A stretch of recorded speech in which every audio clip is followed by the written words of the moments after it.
Sound take 7 action.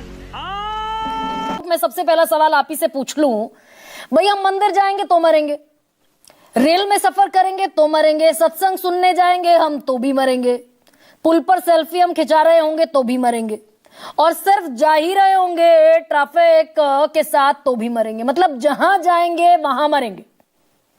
मैं system का सच सही बता रही हूं या फिर कुछ छूट गया मुझसे? देखिए, अब सिस्टम को तो सच बता रही हैं, लेकिन अर्ध सच बता रही हैं और बड़ी असंवेदनशील होकर बता रही हैं। इतनी संवेदनहीनता नहीं होनी चाहिए। और किसी भी सरकार की हो, हमारी सरकार हो, विपक्ष की सरकार हो, कहीं भी हो, कोई नहीं चाहता है कि स्टैम्पेड हो, हादसा हो और लोग मरे उसमें। सच्चाई यह है कि सबको डिसिप्लिन भी होना पड़ेगा, अनुशासन से भी रहना पड़ेगा। जहां पे भीड़, इसीलिए क्राउड मैनेजमेंट एक शब्द आया, क्राउड मैनेजमेंट करना जरूरी है और निश्चित तौर पे ये सरकारों की जिम्मेदारी है। मैं उत्तराखंड की ही बात कर लेता हूं। तो मनसा देवी जो मां है, मनसा देवी उन्हीं को क्राउड मैनेजमेंट कर लेना चाहिए था डॉक्टर अजय। मनसा देवी जिनके दर्शन करने गए थे श्रद्धालु, वो क्राउड मैनेजमेंट कर लेती हैं, क्राउड मैनेजमेंट करना चाहिए या पुलिस को करना चाहिए था? किसको करना चाहिए था? ये तो लेने के देने पड़ गए। आप ही जाके कर लीजिए, आप ही जाके कर लीजिए।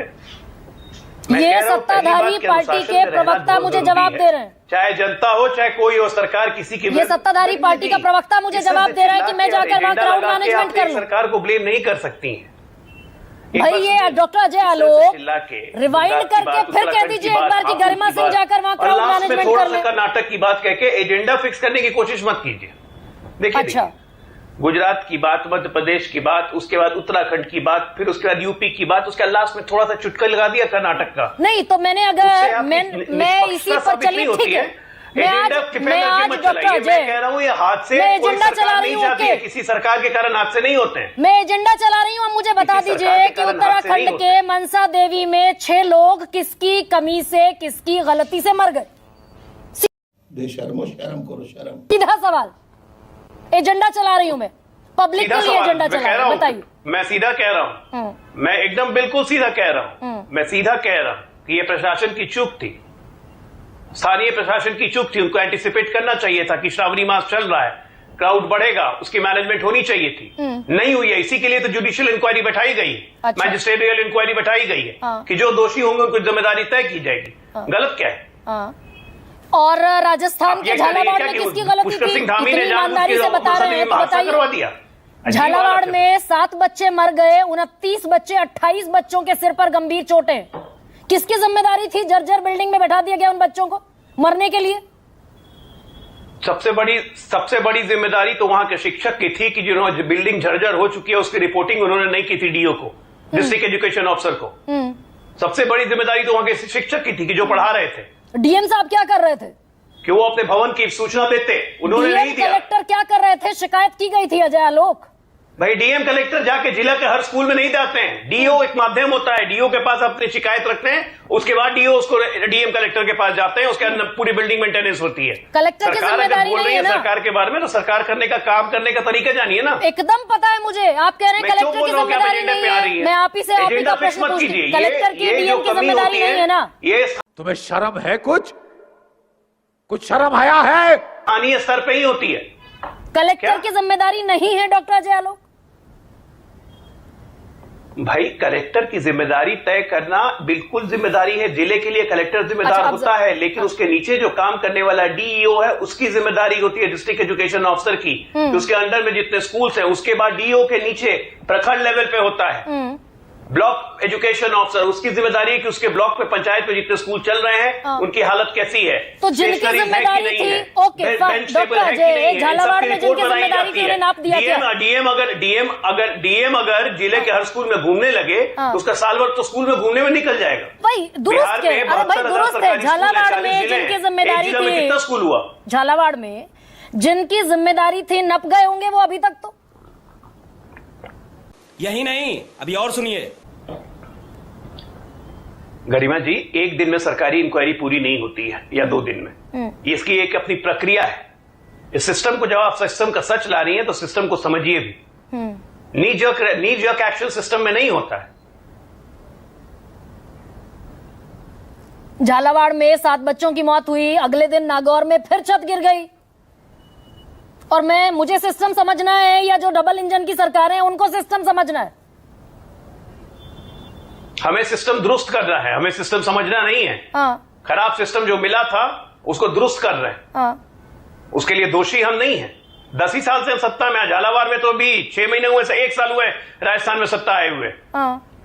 और उसके लिए दोषी आप हमें ही ठहरा रही हैं। और ये गुजरात में तो 3 दशक से है, राजस्थान में 1.5 साल पहले आए, गुजरात में तो 3 दशक से है, 30 साल से। वो जो पुल गिरा है, अरे भाई गुजरात में जो पुल गिरा है वो बना कब का आपको पता भी है? हाँ।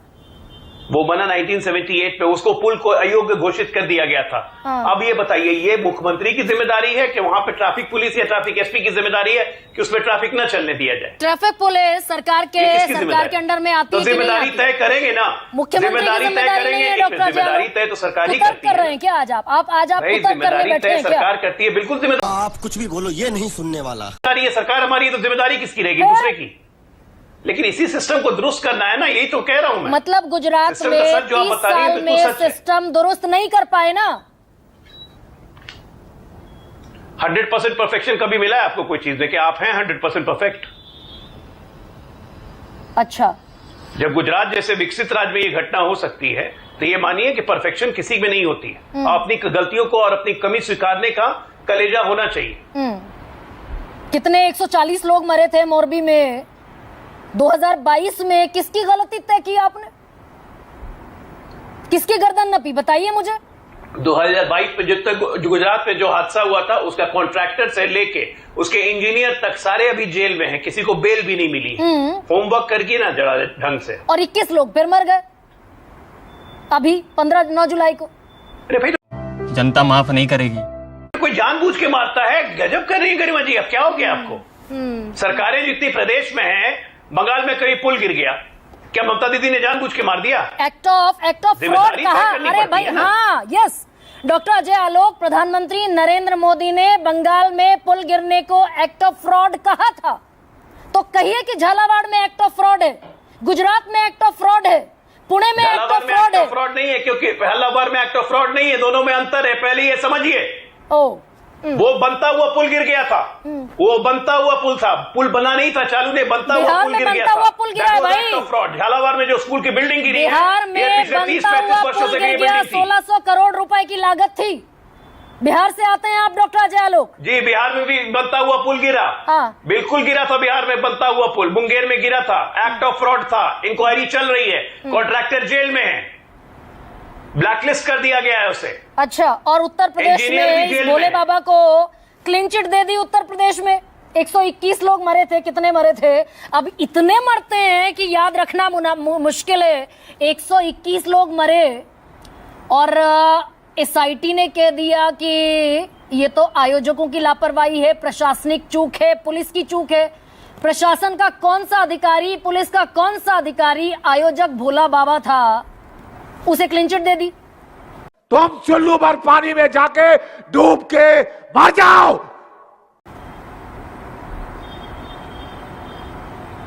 देखिए, ऐसा है कि एसआईटी की इंक्वायरी, अगर आपको उस पर प्रॉब्लम है, आपको लगता है एसआईटी की इंक्वायरी ठीक नहीं है, तो न्यूज 24 की तरफ से इलाहाबाद हाईकोर्ट में एक रिट पिटीशन फाइल कर दीजिए। एसआईटी की दोबारा इंक्वायरी हो जाएगी। डबल इंजन सरकार से सवाल ना पूछूं, ये कह रहे हैं ना डॉक्टर अजय। क्वेश्चन करूं, ये विपक्ष का काम है। एक मिनट, विपक्ष को इतनी दिक्कत है, उनको एसआईटी की जांच से दिक्कत है, इलाहाबाद हाईकोर्ट में या लखनऊ हाईकोर्ट में पिटीशन फाइल कर दीजिए। मुझे भी दिक्कत है भाई, एसआईटी की जांच रिपोर्ट पे क्वेश्चन उठाने वाला। अरे भाई, 30 लोग कुंभ में, जिस कुंभ को हमने कहा कि इतने लोगों का टारगेट है, इतने लोग पहुंचेंगे, वहां 30 लोग मौनी अमावस्या पर मर गए। क्या हुआ उसकी कार्रवाई में, बता दीजिए जरा। वहां आयोग के सामने अधिकारी अपनी वाहवाही करते रहे, पीठ ठोकते रहे। कौन है जिम्मेदार इन मौतों का? देखिए, 30 लोग के मरने का, एक मिनट गरिमा जी, 30 लोग के मरने का हमेशा हमें दुख था, है और रहेगा। ये झूठ है, झूठ है, झूठ है। लेकिन उस पर रोटी जो आप यहाँ पे सेक रही है ना, 30 लोग पे कि किसमें कार्रवाई हुई, क्या हुई, क्यों भूल रही है कि 68 करोड़ लोग दर्शन करके गए, नहा के गए, स्नान करके गए। पूरा इलाहाबाद का इंफ्रास्ट्रक्चर बदल गया, पूरा सिस्टम इन प्लेस हो गया, एक सिक्योरिटी थ्रेट नहीं हुई, एक टेररिस्ट एक्ट नहीं हुआ। इसे आप मामूली आयोजन समझती हैं? नई दिल्ली में भगदड़ मच गई। एजेंडा चलाने से एजेंडा नहीं बैठेगा। अच्छा, मैं अगर एजेंडा चलाने से एजेंडा नहीं बैठेगा। भगदड़ मचती, सरकार से भगदड़ नहीं मचती। मैं कह रहा हूँ, प्रथम दृष्टया में कहीं भी स्टैम्पीड होता है, भगदड़ मचती है। 6 लोग आज मर गए, 7 बच्चे कल मर गए। अब अभी सुनना ही नहीं। अब ये एजेंडा है डॉक्टर अजय। सुनना ही नहीं आपको, ना ही समझना है। नहीं, ना सुनना आपको है, ना आपको समझना है। समझाइए भाई, समझने के लिए बैठी हूँ, मैं बताइए। एक लाइन में, जब पहली लाइन में बोला कि कहीं इतना छोटा पहले कभी नहीं हुआ होगा। ओके आनंद दुबे, विभूति सर, ये मैं अजय आलोक कह रहे हैं मैं इनसेंसिटिव हूं, मैं असंवेदनशील हूं, मैं एजेंडा चला रही हूं। ये जितने सवाल मैंने पूछे, गुजरात से लेकर महाराष्ट्र तक, बिहार, राजस्थान, उत्तराखंड, कर्नाटका, मैं गलत सवाल पूछ रही हूं। भैया, प्रशासन और पुलिस किस काम के लिए होती है, और पुलिस और प्रशासन किसको रिपोर्ट करती है, जिम्मेदारी किसकी है आफ्टर ऑल? देखिए, सही बात यह है कि शासक हमारे बहुत असंवेदनशील हो गए, ख़ासतौर से जब उन्हें ये लगने लगा कि सिर्फ धर्म का प्रश्न उठा करके, जातियों को गोलबंद करके सत्ता में आया जा सके, तब ये अकाउंटेबिलिटी का कोई अर्थ ही नहीं रह गया। जिस तरह से इमारतें गिरी हैं, जिस तरह से बच्चे मरे हैं, जिस तरह से पुल गिरे हैं, उसमें अकाउंटेबिलिटी का एक इनबिल्ट मैकेनिज़्म होना चाहिए। जो लोग इसके दोषी हैं उनको सज़ा मिलनी चाहिए। आपने अभी मजिस्ट्रियल जांच की बात की। देखिए, मजिस्ट्रियल जांच तो सिर्फ आई वाश होती है। आप पूरे आंकड़े उठा लीजिए और किसी मजिस्ट्रियल जांच में कभी भी कोई दोषी नहीं पाया जाता। आप दिखाएंगे, आप ये करेंगे, आप वो करेंगे, ये करेंगे, वो करेंगे। जुडिशियल जांच पे आ जाइए। जज साहबान जो जुडिशियल जांच के जिन्हें सौंपी जाती है, उनका सिलेक्शन कौन करता है? वो सुप्रीम कोर्ट नहीं है, हाई कोर्ट उनका नाम नहीं रिकमेंड करता, सरकार करती है। मुख्यमंत्री अपनी इच्छा से और अपनी सुविधा से किसी रिटायर्ड जज को नियुक्त करते हैं। बिल्कुल। तो उसमें भी ज़्यादातर जुडिशियल कमीशन का हाल आप देख लीजिए। कानपुर में एक विकास दुबे नाम का अपराधी था जिसकी हत्या हुई और सब पूरा देश देख रहा था। मतलब वो तो एक ऐसी घटना है जो क्लासिक घटना है कि पूरा देश पूरी रात भर इंतज़ार करता रहा और अपने अपने स्क्रीन से चिपका रहा, सोशल मीडिया पे लगा रहा कि ये कब मारा जाएगा। इस पे शर्तें लग रही थी। हाँ, बिल्कुल। और जैसे कानपुर के अंदर घुसा, वो गाड़ी पलट गई, मारा गया। और उस जांच कमीशन, वो जो जांच कमेटी थी, उसका नेतृत्व तो एक रिटायर्ड सुप्रीम कोर्ट के जज कर रहे थे। उसके बाद भी वहाँ कोई दोषी नहीं पाया गया। कोई, मतलब जिन्होंने इस तरह का एक, जिसे आप कोल्ड ब्लडेड मर्डर कह सकते हैं, उन सबको बरी कर दिया गया। अगर हम करें तो करें क्या, बोले तो बोले क्या। आपने अभी एक स्वामी की बात की जिसमें हाँ, बोले बाबा सर 121 लोग मर गए थे, उसे क्लीन चिट दे दी जुडिशियल कमीशन ने। जी, उसमें सारी लिपापोती हुई। जो आदमी मुख्य जिम्मेदार है उसके खिलाफ कोई कार्रवाई नहीं हुई। बेंगलोर में तो कम से कम ये हुआ कि कमिश्नर पुलिस को सस्पेंड किया गया। आप देखिए, उतने सीनियर लेवल पे सस्पेंशन कम होता है, लेकिन बेंगलोर में कम से कम इतना हुआ कि सीनियर वो एक पुलिस कमिश्नर को सस्पेंड किया गया। बाकी आप पूरा उठा लीजिए, कहीं पर भी मतलब इतनी असंवेदनशीलता है कि आप लोगों का मरना सिर्फ संख्या है कि 2 मर गए, 4 मर गए, 400 मर गए। तो अब इसका क्या करिएगा आप? अगर इतनी संवेदनशील सरकारें हों, इतने संवेदनशील मंत्री हों, असंवेदनशील, तो आप उनका क्या कर सकते हैं? सर, लेकिन हुंकार तो ये भी है कि भाई बैलेट पे, हुंकार तो ये भी है कि इलेक्टोरल पॉलिटिक्स में जीत कर आ जाते हैं। मोरबी का पुल 2022 में टूटा, 140 लोगों की मौत हुई, चीख पुकार मची, कई दिनों तक लाशें मिलती रही और बब्बर जी बीजेपी की जीत हो गई।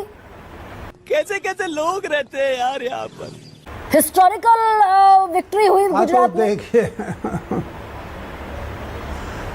अगर विकास के नाम पर चुनाव लड़ा जाए, अकाउंटेबिलिटी के नाम पर लड़ा जाए, तो नहीं, जो भी सरकार जिम्मेदार होगी वो नहीं पार्टी जीतेगी। लेकिन चुनाव तो इस समय लड़ा जा रहा है धर्म के नाम पर और जातियों के नाम पर। तो जनता को आप या मतदाता को मूर्ख बना के एक नशे में डुबो करके आप उससे कोई भी परिणाम ले सकते हैं, उसका तो आप कुछ नहीं कर सकते।